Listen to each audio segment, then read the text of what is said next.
You know what day it is? You're back on caffeine? I'm back on caffeine. Yeah! Yeah! I played it innocent, a feel of discontent. I'm finally facing it all, fearless.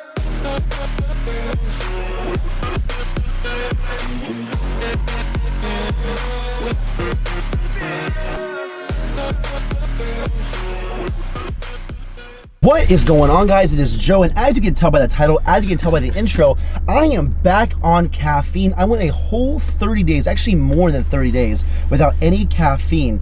And today's gonna be the first time in over a month that I'm actually having some pre-workout, having some caffeine of any sort. I didn't have any coffee, didn't have any diet sodas that had caffeine in it. I strictly stuck to like ginger ale, 7-Up, or root beer. Didn't even drink my beloved Pepsi Mango, which is like the best diet soda of all time, because that in itself has 69 milligrams of caffeine, which happens to be my favorite number, which is probably why I like the soda so much. But I am here in my car making my pre-workout concoction for the day. I have a scoop of carbs, 5 grams of creatine, a scoop of the actual pre-workout, a scoop of pump, and I'll sip on my BCAA's intro workout. But let me tell you how excited, how happy I am to finally be on caffeine. Over the last 30 days, and I'll get into this in the video, it has been a little rough not having caffeine. In this video, I'm gonna take you through my workout, talks about the ups, the downs of having caffeine and not having caffeine. I'm gonna take you through a little bit of a leg day. And for those wondering what pre-workout I'm actually taking, it is actually this guy right here, Headstrong 175. Listen, over the last several years within the fitness industry, we have been coursed, bamboozled, if you will, into thinking that we need a lot of caffeine. Most pre-workouts have at least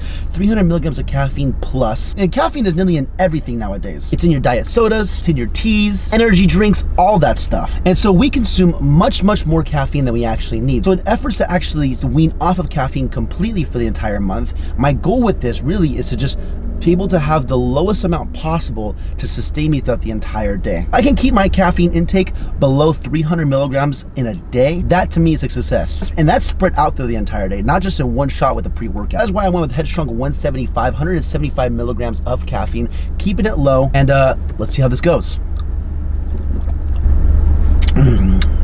It's so good. It's so good when it hits your lips. Also, by the way, notice how I'm not dry scooping my pre-workout. I'm actually sipping it, or chugging it really, in a bigger container of water. Allow the ingredients to really kind of just marinate in the muscles. Dry scooping is not the move. I mean, I put like 4 different powders in this pre-workout. Can you imagine if I had to dry scoop all of those things? Ridiculous.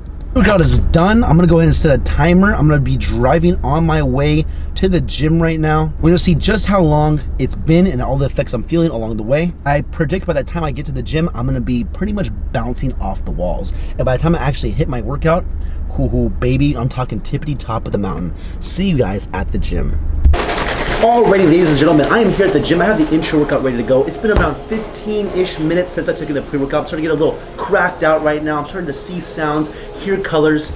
It's gonna be a good leg day. I'm just gonna do my warm-up, get right into it, and I'm gonna let you guys know some pros and cons as far as being off caffeine versus on caffeine, what I noticed over the last little month or so, and we're just gonna go from there. So sit back, relax, enjoy this leg day. Alright, 10-minute cardio warm-up is done. Warming up with some leg extensions and some adductors right now. Getting some blood flow in the muscle. More on the subject, right? As far as, besides just even working out, I'm gonna go through some pros as far as actually not being on caffeine for a month. One pro that I noticed, well really 2 of them, is one that I was able to sleep a lot easier. Like it didn't really take long for me to fall asleep at night, whether I took a nighttime formula or whether I didn't. It was almost like I did the entire time because I knocked out fairly quickly. And number 2 is that I feel like I got a lot of rest also when I was sleeping. So my quality of sleep got better and my overall ability to fall asleep was a lot more efficient. Besides that, those are pretty much the only pros when it comes to not taking any caffeine for a month. Everything else is pretty much a negative as far as what I can tell. And I'll get into that as the workout goes on.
Alright, so besides the pros, let's get into some of the cons as far as having no caffeine. We'll start with just outside the gym. Immediately, without having caffeine, at the end of the day, caffeine is a drug. So when you remove a drug from the system, especially something that you're highly addicted to, which I was, you're gonna go through some withdrawals.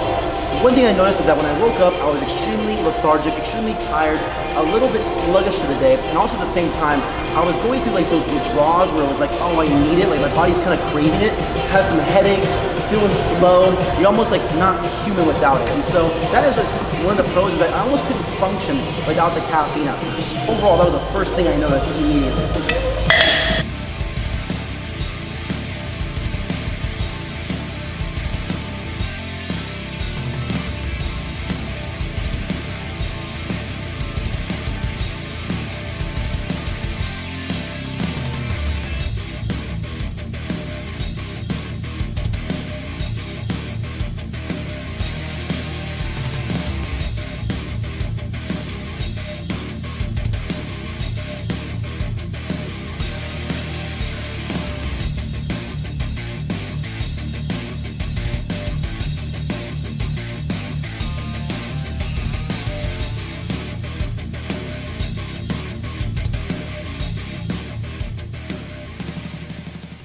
Alright, so the other, I guess, con as far as being off caffeine, especially when it comes to actual like training in the gym, my like desire to train, my motivation to even like get into the gym and like train hard, like really hard, was, you know, over the last month at an all-time low. Like I'm always pretty excited to get in the gym. Part of like getting ready for the gym is sipping on your pre-workout on the way, you know, to the gym, listening to some music, getting hyped up. And without the caffeine, there's really not that like external factor to really kind of push yourself. So even right now, taking caffeine, just throughout the entire warm-up, I feel so much more energized. I feel so much more enthusiastic for just being in the gym. Like I wanted to always cut my workouts kind of shorter than I usually do and like push it like hard, but not to like failure and beyond failure. And I love training extremely hard and like to failure and like beyond failure, like no majority of the time. Without caffeine, it becomes that much harder to do. And even like wanting to do cardio and get into like the routine of like even just warming up for the gym, like I was just lazy when it comes to that. And so now that I'm back on caffeine, I found that if I can push myself while being off caffeine, it's gonna be that much easier to push yourself while being on caffeine. And so with that being said, this is gonna be one of my top sets for the day. I'm gonna push this to failure, basically till I can't push no more. And you know, here goes nothing.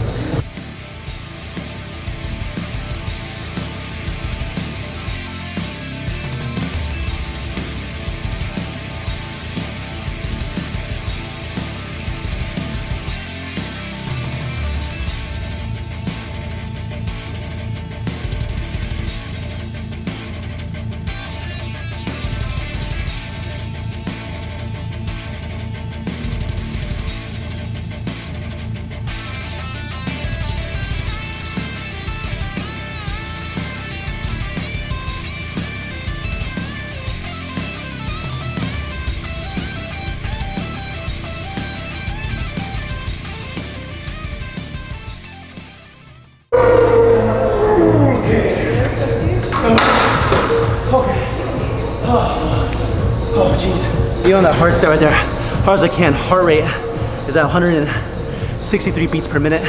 I pushed that. I think it was like, I've never hit that many reps before. I had to go back and count that and see how much that was. But again, difference between just being on caffeine versus not on caffeine for a workout. Oh, fuck. I can't hear out, like, my ears ringing.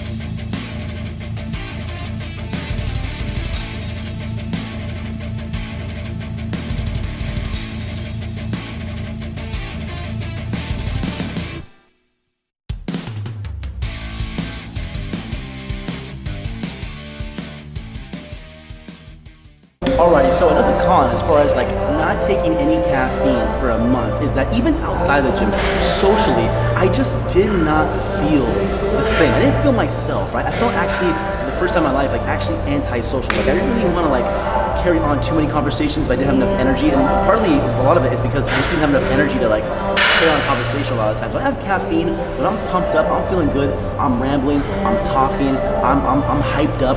I make friends easier. Life in general is just better with caffeine, and it just as a whole. Another con I saw by not being on caffeine, I didn't feel as social as I usually am. But besides that, even right now, a little update during the workout, I feel great. Towards the end of my workout, I'm pushing harder than I ever had before. This is like the best leg day that I've had in a very long time. If I had caffeine in my workout with Dylan, I would have been much more efficient in my workout.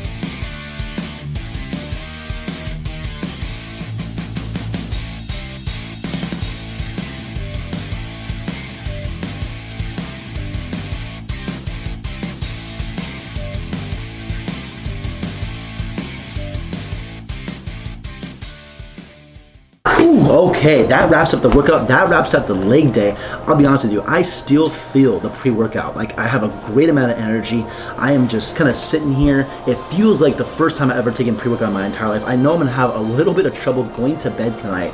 That is an absolute fact. I'm a little jittery, a little antsy, and the beautiful part about taking a break from caffeine is that I'm not gonna need as much to feel it. My goal is to use as little as possible to get me through my day. So like maybe a coffee in the morning and like one pre-workout before the workout is like all I really need. I'm trying to keep my total like caffeine intake like sub 300 milligrams a day. That's the idea. I used to abuse caffeine. Like back in my like first couple of years of actual college, I was up to like over a gram a day. After a while, that does take a toll on your body. That's just not healthy at the end of the day. If there's anything to learn from this, whether it's like you are completely cold turkey from caffeine or abusing it, in anything in life, the idea is moderation.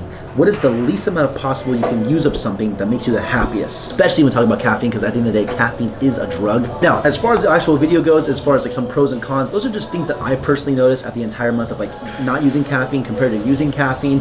At the end of the day, I'm probably gonna do this maybe once a year as far as like go a whole month without taking any caffeine, just to like kind of reset everything. Overall, it was a really good experience kind of just going through that and kind of just feeling the repercussions of not having something that I've relied on for so long. But at the end of the day, really what I want to promote is just balance. Don't abuse something, don't like underuse it, just have like happy medium between the two, because too much of a good thing can actually be a bad thing. So those are just some of my pros and cons as far as just using caffeine and not using caffeine. I hope you all enjoyed the video. I am wrapping the video up here. Leave a like if you guys enjoyed. Subscribe if you guys are new. It's me, your boy Joe. Peace.